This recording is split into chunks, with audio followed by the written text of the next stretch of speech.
morning and day one na sala trina bola. Diba in day one all in day one. Good morning, ndewonu, unasalachi, unabolachi. Good morning, ndewonu, unasalachi, unabolachi. Ndị be anyị, ndewonu. Ndewonu. Aha bụ Chidimonye n'ezi. Aha m bụ Chidindi Ngaonchi. Aha m bụ Chioma Adenka. Aha m bụ Madezi Unebu. Ada Selena.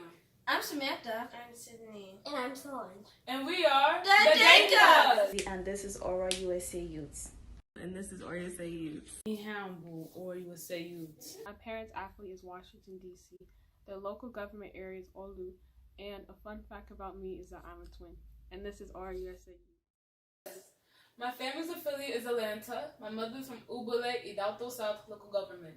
We are ORA USA Youth! Ndị Igbo kwenu. Ndị Imo State kwenu. Ndị ORA USA kwezi unu. Aha m bụ Chinelo Amefule. Abụ m onye Wangele local government Imo State. And ezinụlọ m bụ part of ORA USA nke dị na New York.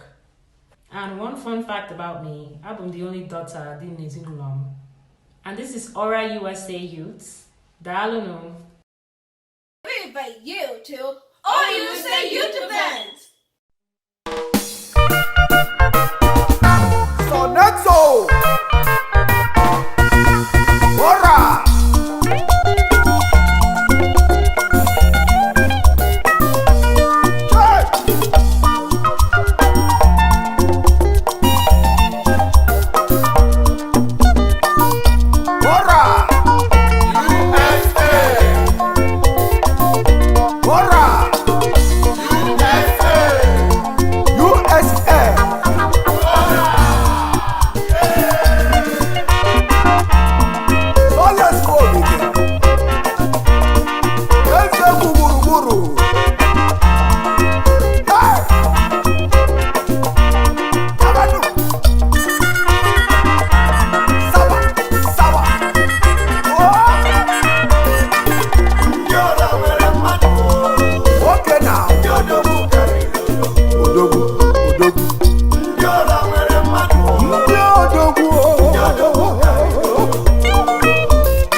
na-ekwu maka ahụ ndị ọma jeje mba fa abalị